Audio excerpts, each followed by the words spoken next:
Well, joining me now in the studio is Shadow Foreign Secretary Dame Priti Patel. Good morning, Lovely Camilla. to see you. What's your reaction to what's gone on overnight? Well, first of all, I think America's actions were absolutely necessary. We should be under no illusions whatsoever about the threat of Iran to us all. Yes, to Israel. Iran's stated objective is to obliterate the only Jewish state in the world. It's a country that yells out death to America and has done so for many, many years. And also, as we saw, not just yesterday, but Friday, even 8 weeks ago, we see Iranian proxies operating in our own country. They're a threat to our own national security. Well, we've seen people marching Iranian flags down the streets of London. London. Waving placards supporting the Ayatollah. So I actually do feel very strongly about this, and having been a former Home Secretary and seeing too many files on Iran and seeing the implications for our country, it is right that the agencies look at everyone that are involved in these, not just protests, but those that are carrying the Iranian placards, you know, the propaganda, basically, defending the actions of Iran, to ensure that they're not on any watch list or a threat to our country. Because, as I've said, we've seen what happened in Brize Norton. We saw what happened in Cyprus at our military base yesterday. And we had people arrested. Iranian proxies were arrested over 8 weeks ago. They now go through criminal proceedings under the Terrorism Act that the last Conservative government brought into place, because we've known for many years, which is why we brought those new legislations in, that Iran is a state threat to this country. The state threats from Iran are so serious and significant. Why didn't the Tory government prescribe the IRGC?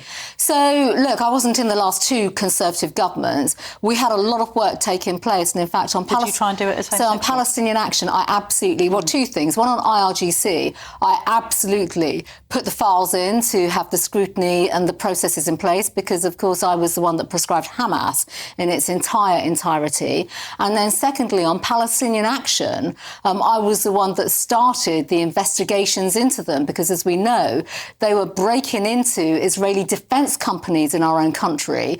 They were participating in criminal activity on the streets of our country and on private property and premises.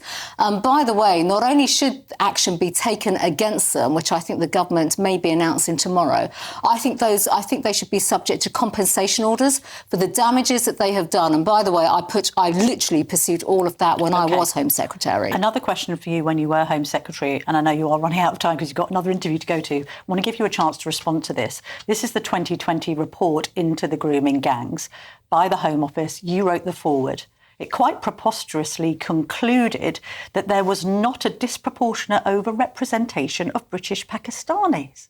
So off the back of that report, I set up something called the External Reference Group that looked into the characteristics, the nationalities and the origins of those that were involved in the grooming gangs.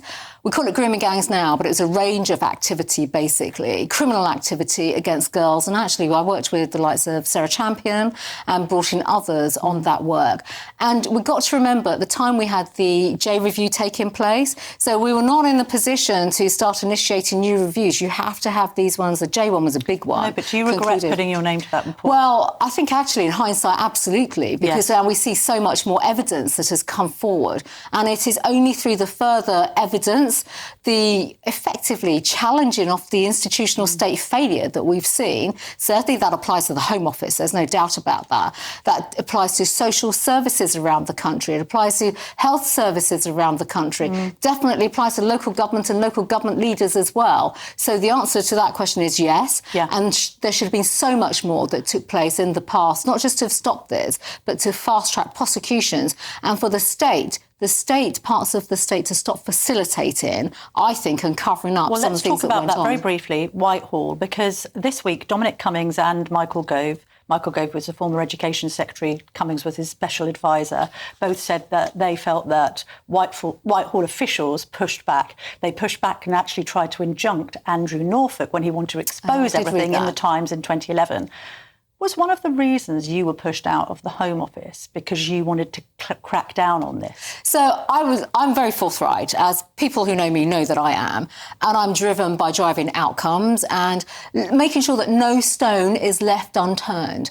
on this in particular, absolutely. I look back and I know that I did a lot of scrutiny, asked all the right questions, probably made a lot of people feel very uncomfortable. I know there are officials in my department that felt very uncomfortable with my line of probing, my line of questioning. Did they push back and try and cover things up? I think absolutely. Wow. There's no question about that. So this inquiry has to look at the politicians, but it also has to look at the civil servants. So I think this inquiry is... everyone in Whitehall. It's everyone. It's about institutional state failure. Camilla, this is institutional state failure at every single level. I'm very happy to participate in the inquiry and share what I knew, the questions that I put forward, but also the challenges that I had to put forward in the system and where we weren't getting answers. And by the way, that wasn't just in the Home Office. That was in local councils, the NHS. I remember visiting Sarah Champion's constituency, and I think we were both pretty horrified and gobsmacked by the non-answers we were getting. And I will say this, probably the level of indifference we were receiving to our line of questioning. Well, let's hope that we get further and thorough lines of questioning in this inquiry. I'm sorry you have been a bit squeezed because Jonathan Reynolds was late and I know you have an interview to go to. But thank you very much for your time, Dame Priti Patel. Let's talk to Fiyaz Mughal, who's the founder of Tell Mama and Faith Matters. Lovely to see you this morning, Mr Mughal. We're bringing it back to domestic matters and discussing the grooming gangs inquiry. Now, you are a Muslim man who pushed for this inquiry. That must have been quite difficult for you. Well, it is difficult because unfortunately, individuals of my ethnic background and individuals of my faith background have been involved in this process.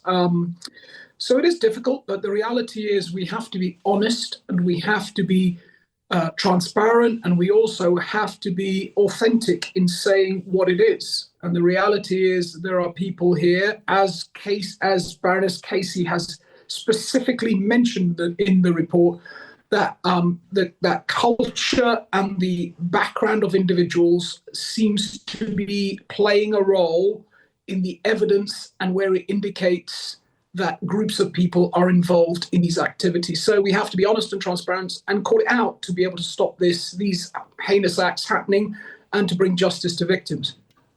Mr Mughal, was there much in Dame Louise Casey's report that surprised you? I mean, many people said upon its publication that we knew a lot of what she had uncovered, but unfortunately many different people in many different authorities had turned a blind eye, particularly to the largely Pakistani nature of the perpetrators.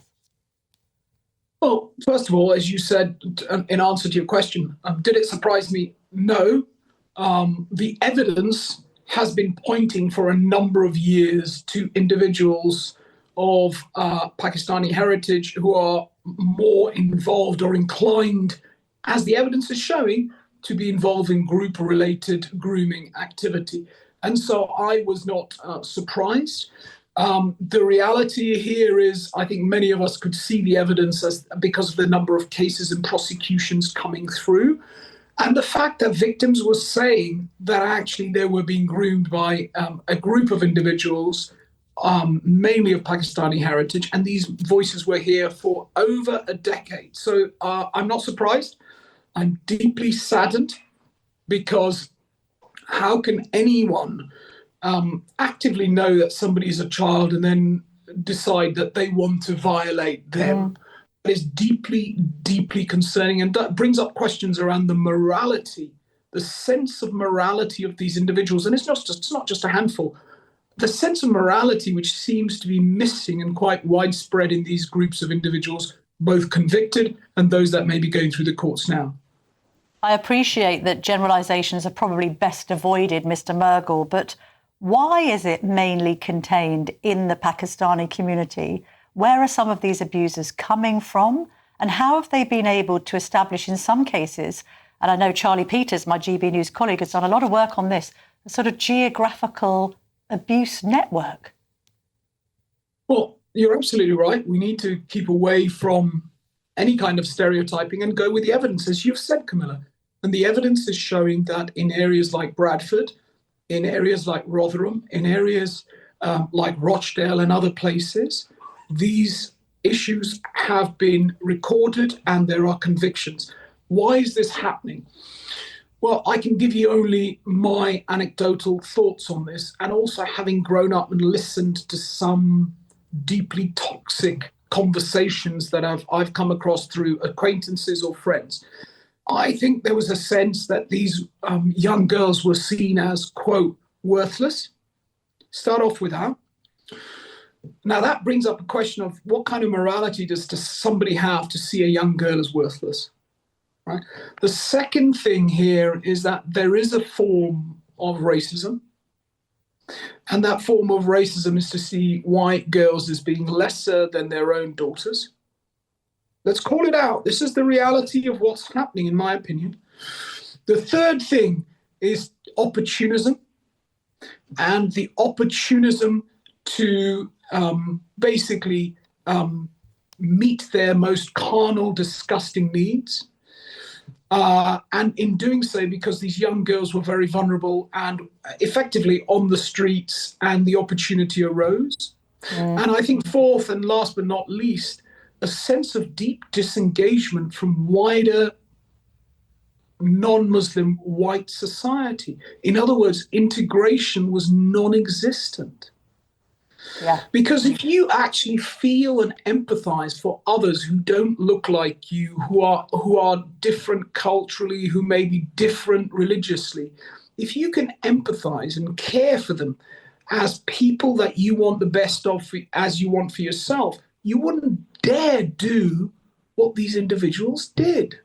I was intrigued with you. I was intrigued with you mentioning. Sorry, Mr. Mughal, I was just intrigued by you mentioning Bradford there, because I was at a press conference with Kemi Badenoch and Chris Philp, the Shadow Home Secretary, earlier in the week, and survivors. They both made the point that Bradford particularly has been resisting any investigation whatsoever into this. Why do you think that is? Because they're probably, anyone who's resisting any investigation has got something to hide. Yeah. Okay, anyone who resists an investigation into the violation of young children on such a scale has got something to hide, because our basic moral reaction should be, my God, we should look at this.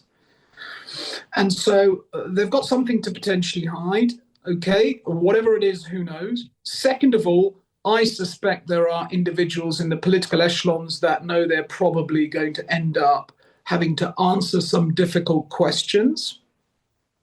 And third thing, are we going back to this whole issue about, oh my God, is this going to cause racial differences and divisions in our society? Well, we're way past that point. As Baroness Casey had said, if we had dealt with these issues when they had happened 5, 10 years ago, we wouldn't be having these ramifications today. You have to deal with the difficult issues if you are to stop major social ramifications down the line. What Baroness Casey was saying, you need to have courage to tackle the difficult, to get on with, to move your society on. And we're now in this position because all of these individuals who hit this matter saying, well, it could be racist, we don't want to talk about this. We are now dealing with major issues that are having ramifications up and down our country. Mr. Mughal, final question. Should faith leaders, Muslim community leaders, other prominent Muslims be putting their head above the parapet a little more and speaking as you have on my show today? It's essential. Look, I mean, can't they see their daughters in these young girls? Let's just put it as that. Can't they see their daughters in these young girls? It doesn't matter whose daughter that is. Can't they see their children in these young girls? And that's the basic question. And if we can't see our basic humanity in others, our sense of empathy with others, then we need to question ourselves. Yeah. Fiyaz Mughal, thank you very much indeed for your candour this morning. Great to speak to you.